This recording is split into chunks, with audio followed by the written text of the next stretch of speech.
Hello बच्चों, good morning. स्वागत है आप सभी का GDT एजुकेशन में। आज के इस क्लास में आप लोग पढ़ने वाले नहीं है, आप लोगों का आज है टेस्ट, मौखिक टेस्ट आप लोगों का, और ऑनलाइन बच्चों के लिए ऑब्जेक्टिव क्वेश्चन साथ में आंसर भी है। तो चलिए, आप लोगों को क्वेश्चन पहले ही लिखवा दिया गया था, तो तैयारी करके आए हैं ना, तो आप लोग जवाब देंगे और आप लोग समझेंगे। अगर जो बच्चे सारांश पढ़ लिए हैं, जो मैंने डाला था पद 1 पद 2 जो है, तो सारांश समझ में आ गया होगा, तो आप लोग भी जो है उत्तर देने में सक्षम हो ही पाएंगे। तो चलिए, अगर समझ में क्वेश्चन आएगा तो आप लोग भी कमेंट के माध्यम से जवाब देंगे। चलिए देखते हैं कि कौन कौन सा जो है आपका क्वेश्चन है, किस टाइप का क्वेश्चन जो है, कितना क्वेश्चन बना है इस चैप्टर से। तो चलिए, आपका पहला क्वेश्चन है बच्चों, जागिए ब्रजराज कुंवर शीर्षक पद के रचयिता कौन है? सूरदास जी। बहुत अच्छे, इसका उत्तर हो जाएगा सूरदास जी। ठीक है, चलिए नेक्स्ट है। कहता है कि सूरदास का जन्म कहाँ हुआ था? कहाँ हुआ था बताइए?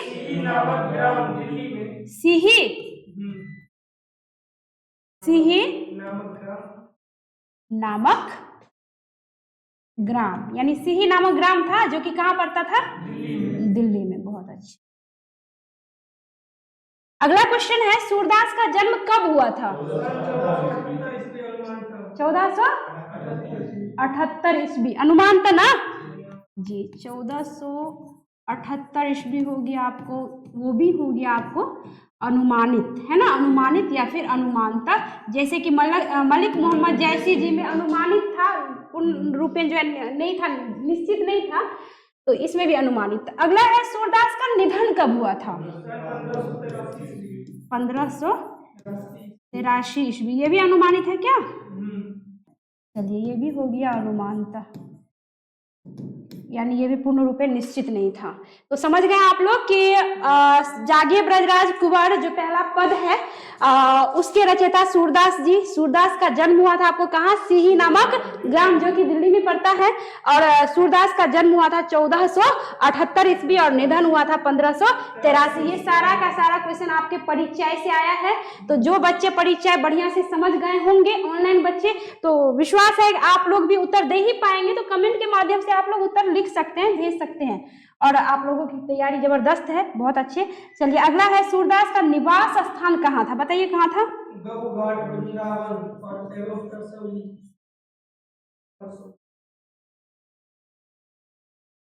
गौघाट, गौघाट, वृंदावन एवं पारसोली।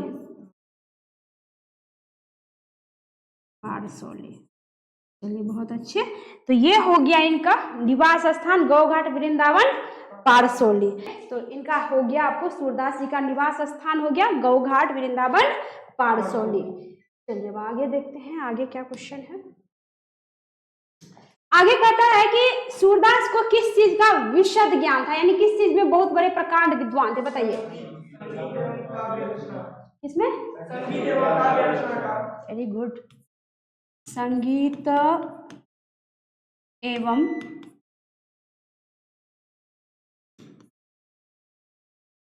काव्य रचना का, यही ना, यानी संगीत एवं काव्य रचना का। आपने क्वेश्चन भी किया था पद पढ़ाते टाइम में कि मैम ये जो है अंधे थे, तो इन्होंने लिखा कैसे? तो बात ये है कि उन्होंने लिखा नहीं था। आपका क्वेश्चन बड़ा जबरदस्त था। लिखा नहीं था, वो गाते थे जीवा से, और जीवा से जब वो प्रकाशित करते थे तो कोई और उसको लिख के रखते थे। तो यानी संगीत एवं काव्य रचना का विशद ज्ञान था, वो गा गा के ही हर चीज प्रकाशित करते थे। तो यहाँ पे देखो, संगीत का ज्ञान था तो ही गाते थे, है ना। तो इसका उत्तर हो गया संगीत एवं काव्य रचना का जो है इनको विशद ज्ञान था। आगे है, सूरदास की रुचि किसमें थी? बताइए जी। पर्यटन में था, उसके बाद सत्संग में भी था, उसके बाद कृष्ण भक्ति जो सर्वोपरि था, बाद में जो है वैराग्य।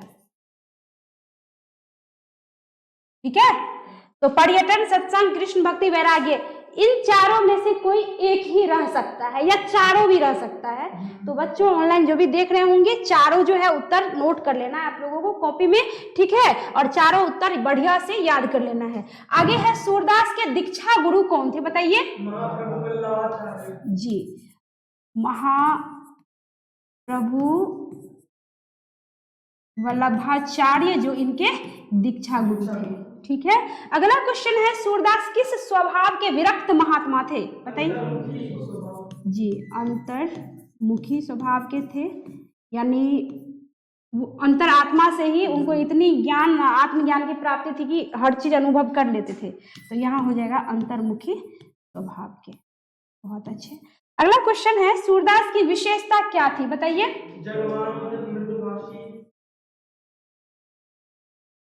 जन्मांध थे, यानी जन्म से क्या थे, अंधे थे। उसके बाद आपको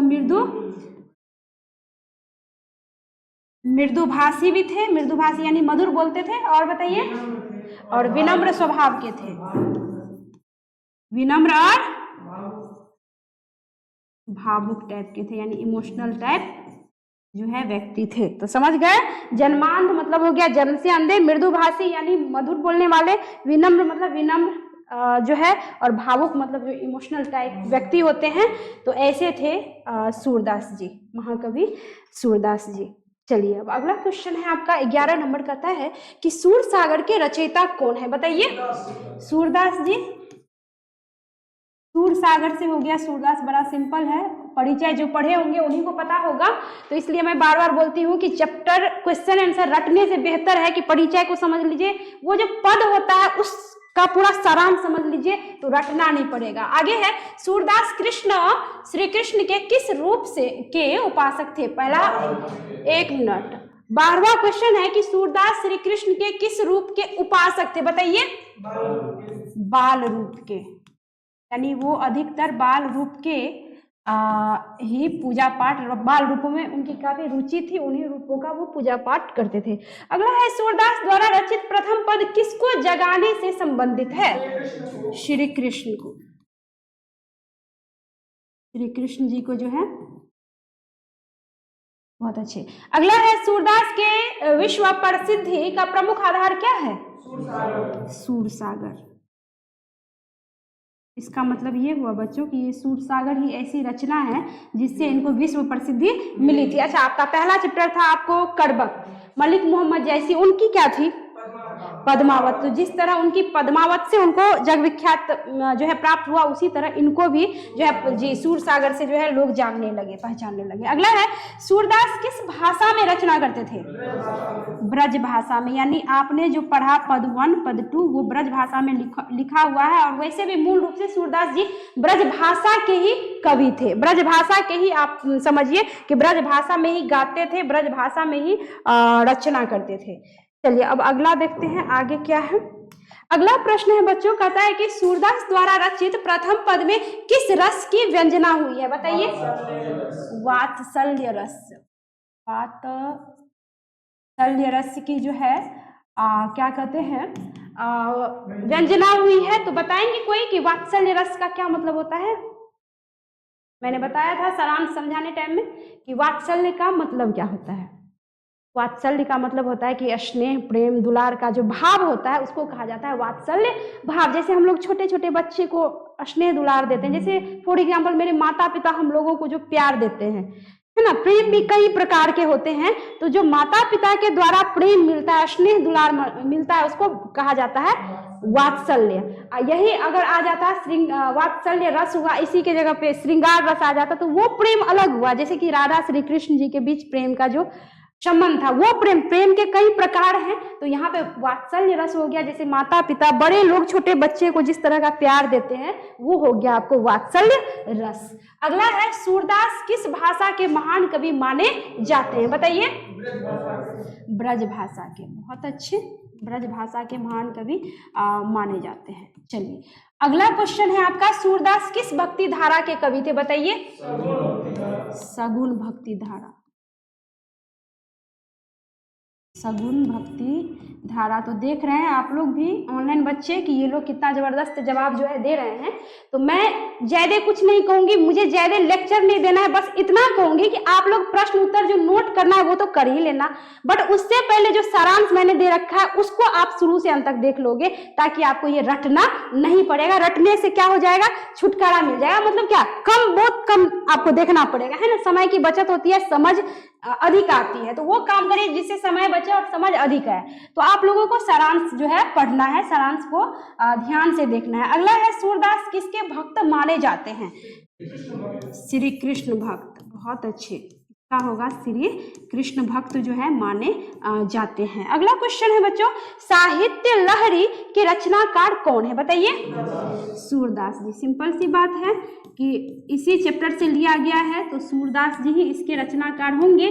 तो आपने तो ये चैप्टर पढ़ा है तो आपको आसान लग रहा है कि सूरदास जी होंगे, है ना, यहीं से लिया गया। बट मान लो कि जब एग्जाम में पूछा जाता है तो हर एक चैप्टर से रहता है ना, तो ये इन रचनाओं को आपको याद रखना पड़ेगा। जितनी सारी रचनाएं उस परिचय में दिया हुआ था, सूरदास जी के परिचय में, उसको आपको याद रखना पड़ेगा, क्योंकि यहाँ ना अभी एक चैप्टर से तो अंदाजा मिला हुआ है कि सूरदास सूरदास सूरदास, है ना।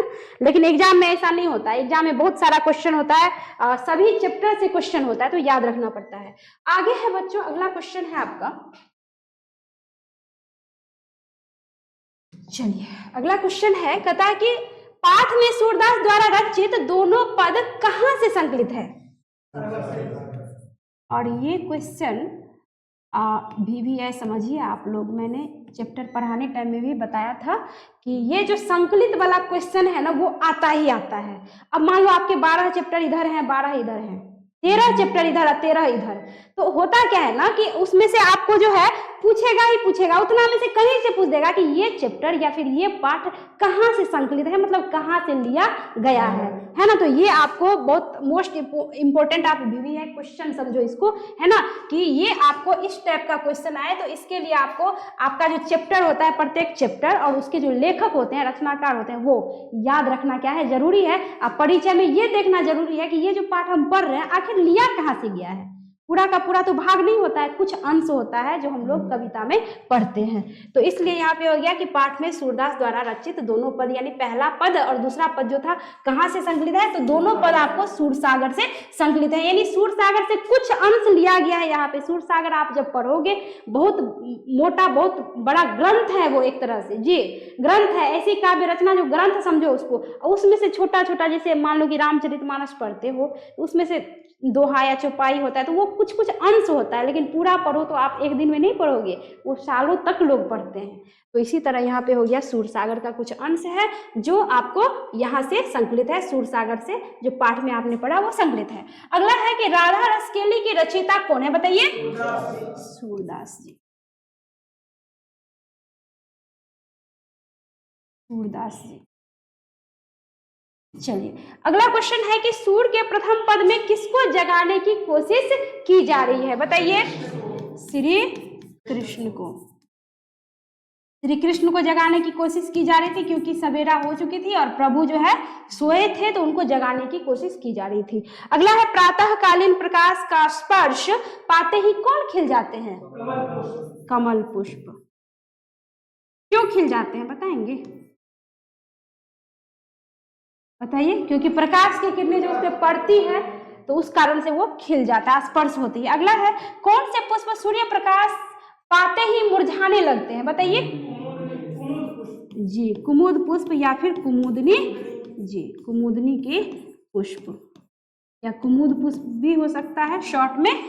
तो यहाँ तक आपका उत्तर एकदम सटीक है, एकदम जबरदस्त, तैयारी अच्छी है आपकी। चलिए इसी तरह यही जज्बा अंतिम समय तक रखना है। चलिए अगला है, कौन लताओं को भूलकर फूलों की ओर दौड़ पड़ते हैं? बताइए।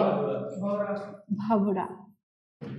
बहुत अच्छे। भंवरा जो रात भर लताओं में छिपा हुआ होता है, सुबह होते ही उनको भी भूख लगती है, तो उसे भूख लगती है तो फूलों की ओर दौड़ पड़ते हैं, उड़ पड़ते हैं। अगला है, पाठ के आधार पर कौन सा पक्षी सवेरा होने का संदेशा देती है? बताइए। जी, यहाँ पे हो जाएगा आपको तमचूर, जिसका अर्थ होता है आपको मुर्गा। ठीक है, इसका अर्थ होता है मुर्गा। चलिए अगला प्रश्न है, गाय सवेरा होने पर बाड़ी की ओर किसके लिए दौड़ पड़ती है?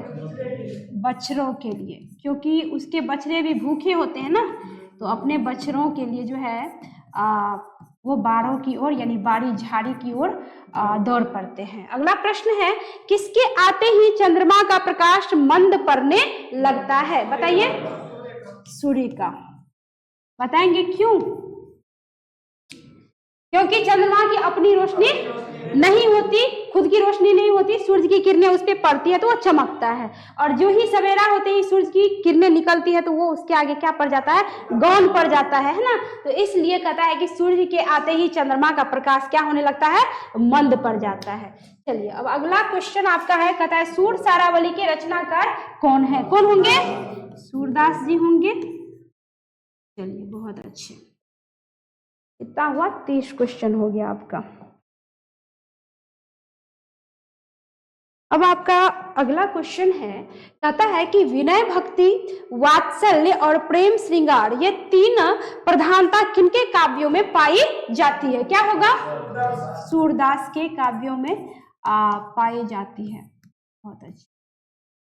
क्वेश्चन में जान नहीं है, जान इसलिए नहीं है कि चैप्टर पढ़े हैं इसलिए जान नहीं लग रहा है। हाँ, नहीं पढ़े रहते तब पूछा जाता तो जरूर भटक जाते कि ये प्रश्न क्या है और उत्तर इसका होगा क्या।